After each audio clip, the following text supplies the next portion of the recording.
বিষাদৰ এটি সুৰ পখৰা পাহাৰৰ শিলৰ বুকুত মাহ হালধিৰ গোন্ধ এটাই উচলি উঠে।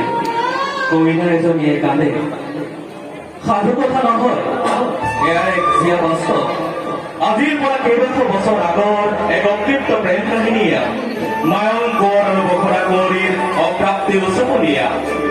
মায়ং ৰাজ্যৰ ৰজা বীৰভদ্ৰৰ একমাত্ৰ পুত্ৰ ৰাজকোঁৱৰ বসন্ত কুমাৰ জীৱনৰ 25টা বসন্ত গৰকী বসন্ত কুমাৰ এটি সফল ডেকা।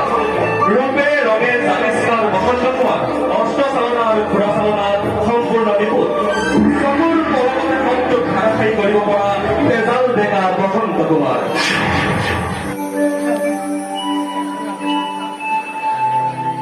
প্ৰণাম গ্ৰহণ কৰিব পিতা। দীৰ্ঘায়ু হোৱা ভাষা শুনিছো অস্ত্ৰবিদ্যা আৰু ঘোঁৰাচালনা তুমি ৰাজ্যৰ ভিতৰতে নিপুণ হৈ উঠিছা। এয়া মোৰ বাবে অতি আনন্দৰ খবৰ।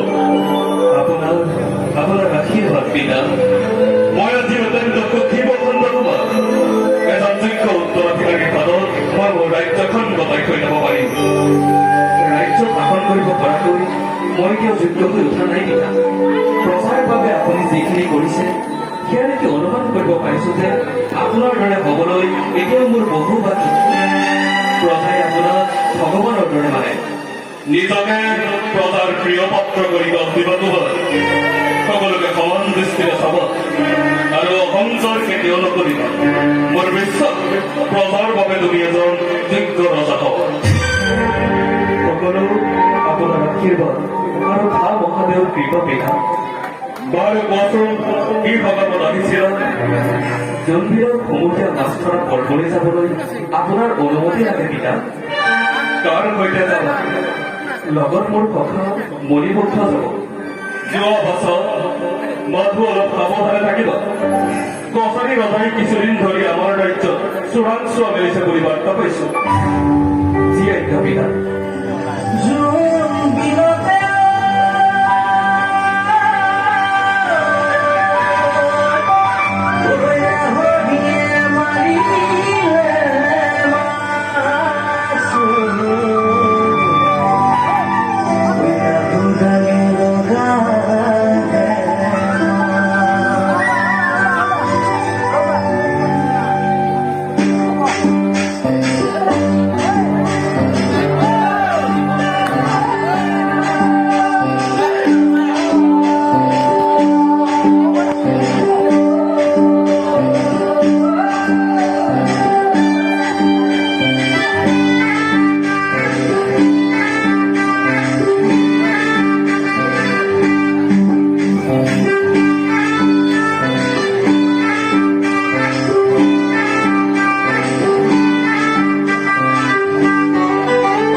সেই নাৰী কি অপৰূপ সৌন্দৰ্য কি মনোমোহা নাৰী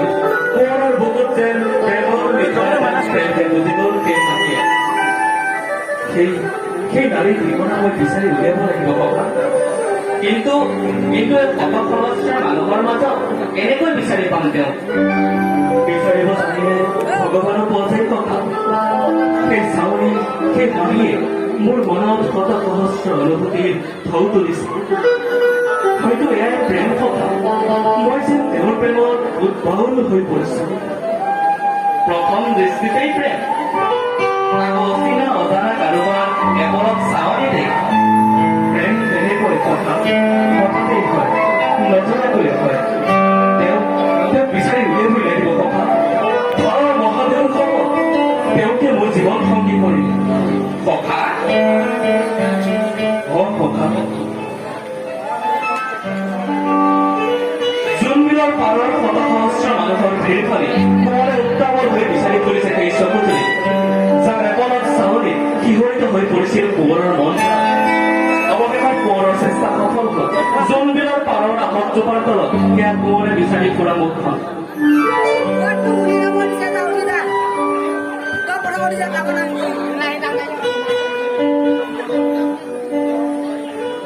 বখৰা ৰজাৰ একমাত্ৰ কুঁৱৰী বৃন্দাবনী বাহ কি সুন্দৰ নাম আৰু আপোনাৰ পৰিচয় বসন্ত কুমাৰ তোমালোকৰ চুবুৰীয়া ৰাজ্য মায়ঙৰ একমাত্ৰ ৰাজপুত্ৰ বসন্ত কুমাৰ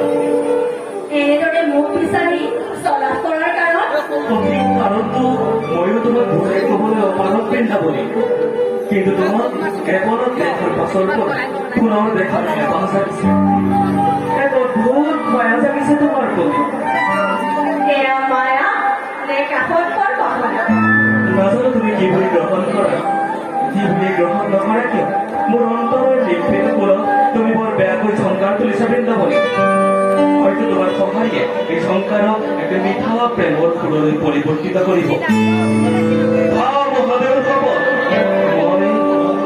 মই তোমাৰ প্ৰেমত পৰিছো বৃন্দাবনী আৰু জোনবিল চিৰকাল সাক্ষী হৈ ৰব মোৰ নিস্বাৰ্থ প্ৰেমৰ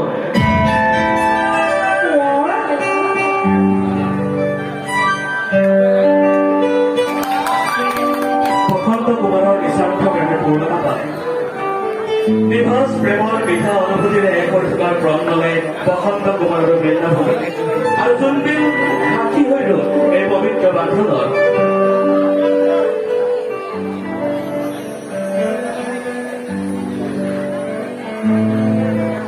আপোনাৰ নিভাজ মৰমত মোৰ বুকুৰ ঢাকা ভাঙি মৰমৰ ঢল বাগৰিছে কোঁৱৰ বাগৰিব দিয়া কুঁৱৰী সেই ঢলে মোৰ হৃদয়ত মৰমৰ বান আনক আপুনি সদায় এনেদৰেই থাকিব কোঁৱৰ কেনেদৰে কৃষ্ণৰ দৰে যাৰ বাহিৰ সোৱাদ সদায় এই ৰাধা বাউলি হৈ থাকিব ৰাধা কৃষ্ণৰ পত্নী নাছিল কিন্তু এই ৰাধা কৃষ্ণৰ পত্নীও হ'ব আৰু আজীৱন প্ৰেয়সী হৈ থাকিব কথা দিলোঁ কুঁৱৰী কোঁৱৰ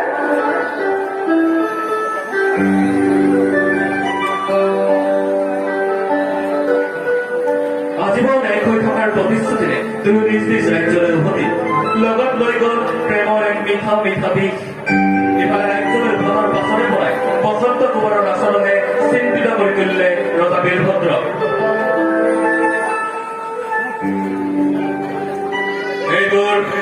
এইবোৰ কি হৈছে বুলি বুদ্ধ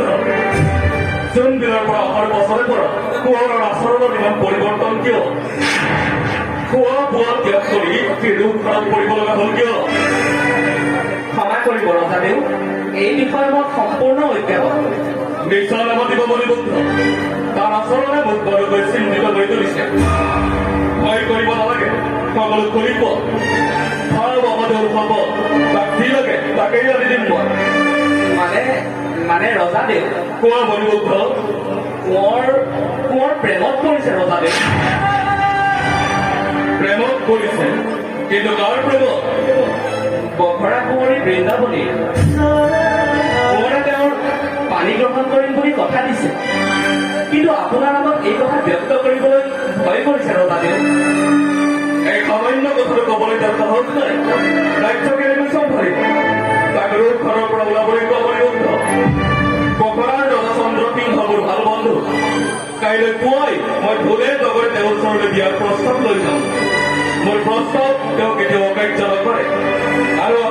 মাহৰ পৰিমাণি নাই মই কোঁৱৰৰ বিয়া পাতিম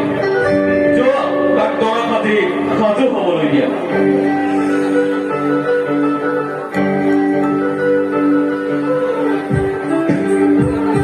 সন্মতি পায় বসন্ত কুমাৰৰ মন উৎফুল্লিত হৈ পৰিল এক অবুজ আনন্দত হৈ বোৱাই দিলে মন্থন বৃন্দাবনী একেবাৰে নিজৰ কৰি পাব ইয়াতকৈ আনন্দৰ কথা আৰু কি হ'ব পাৰে এইফালে পিছদিনা পুৱাই বিবাহৰ প্ৰস্তাৱ লৈ বখৰাৰ ৰাজ কাৰেঙত উপস্থিত হ'ল ৰজাবীৰ ভদ্ৰ এয়াতো পৰম আনন্দৰ কথা নহতে মোৰ কন্যাক আপোনাৰ বোৱাৰী কৰি উলিয়াই দিব পৰাটো মোৰ পৰম সৌভাগ্য এয়া মোৰ বাবেও পৰম সৌভাগ্যৰ বাবেও এই সম্পৰ্কৰে আমাৰ দুই ৰাজ্যৰ মাজৰ মিত্ৰতা আৰু কটকটীয়া হ'ব গতিকে বখৰা কুঁৱৰী আৰু ময়ং কোঁৱৰৰ প্ৰেমৰ সম্পৰ্ক বিবাহৰ পবিত্ৰ বান্ধোনেৰে বান্ধিব খুজিছো আপোনাৰতো কোনো আপত্তি নাই আপত্তি কৰাৰ কোনো প্ৰশ্নই নুঠে ৰজাদেও আপোনাৰ সিদ্ধান্তত ময়ো একমত গতিকে অহা বহাগ মাহৰ পৰিমাণি নাই বিয়াৰ আয়োজন কৰা হওক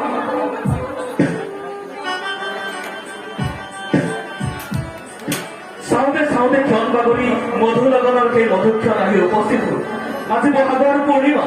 দৰা সাজি কোঁৱৰ উপস্থিত হ'ল বখৰাৰ ৰাজকাৰেঙত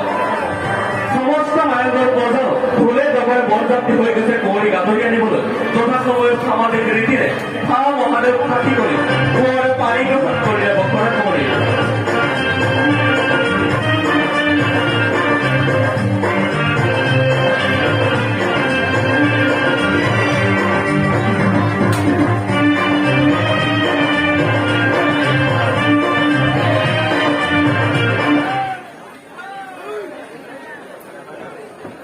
বিবাহ সম্পন্ন কৰি নকইনাক লৈ কোঁৱৰ সহিতে গোটেই বৰযাত্ৰীৰ দলটো ৰাওনা হ'ল মায়ং অভিমুখে কিন্তু কোনে অনুভৱেই কৰিব পৰা নাছিল যে আগতে ভয়ংকৰ বিপদে তেওঁলোকৰ বাবে অপেক্ষা কৰি আছে সেই গৰুমুখীয়া শিলটোৰ ওচৰ পাওঁতে এচমকা বিজুলী চমকি উঠিল আৰু লগতে আকাশ ভাবি এক টান টান হোৱাৰ ভিতৰত আগন্তুক বতৰৰ পৰিস্থিতি দেখি বৰযাত্ৰী দলটোৰ খোজৰ দম তীব্ৰ হৈ পৰিল কিন্তু হঠাৎ আকাশখন আৰু বেছি অশান্ত হৈ পৰিল আৰম্ভ হ'ল প্ৰচণ্ড ধুমুহা ঢেৰেকনি আৰু শিলাবৃষ্টি প্ৰকৃতিয়ে ভয়ংকৰ ৰূপ লৈছে তুমি গুহাটোৰ ভিতৰতে আশ্ৰয় লোৱা তাতে তুমি নিৰাপদে থাকিব পাৰিবা ধুমুহাৰ প্ৰচুৰত বৰযাত্ৰীবোৰ চেতেলি ভেদেলি হৈ পৰিল সকলোকে উদ্ধাৰ কৰি নিৰাপদ স্থানলৈ আনিব লাগিব কুঁৱৰী এয়া মোৰ কৰ্তব্য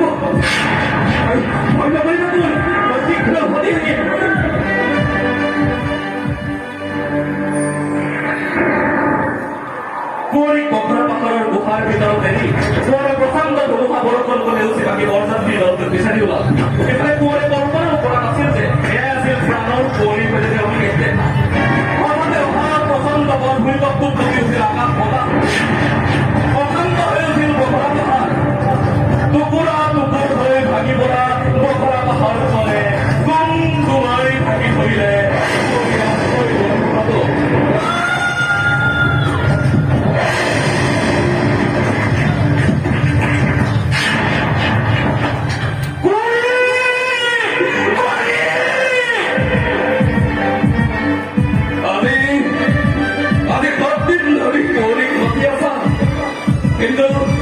কিন্তু কিবা হলো দহাৰি পইচা এই পাহাৰত থেকে তাই কেৱল তোমাৰ মাতটোৱেই প্ৰতিধ্বনিত হৈ আছে 12 ৰাজ্যৰ সমস্ত প্ৰজা আৰু হাতীয়ে অহৰহ চেষ্টা কৰিছে গুহাৰ সন্মুখৰ প্ৰকাণ্ডশীল গঠন কৰিবলৈ 7 দিন অহৰহ যুঁজি সকলো ভাগৰি পৰিছে কিন্তু শিল জুতিটো মাত্ৰ জনাব পৰা নাই আমি নিৰুপায় কোঁৱৰ তেওঁলোকক নিজ ৰাজ্যলৈ উভতি যাবলৈ প্ৰকৃতা বহুত কষ্ট হৈছে তেওঁলোকৰ আৰু তুমি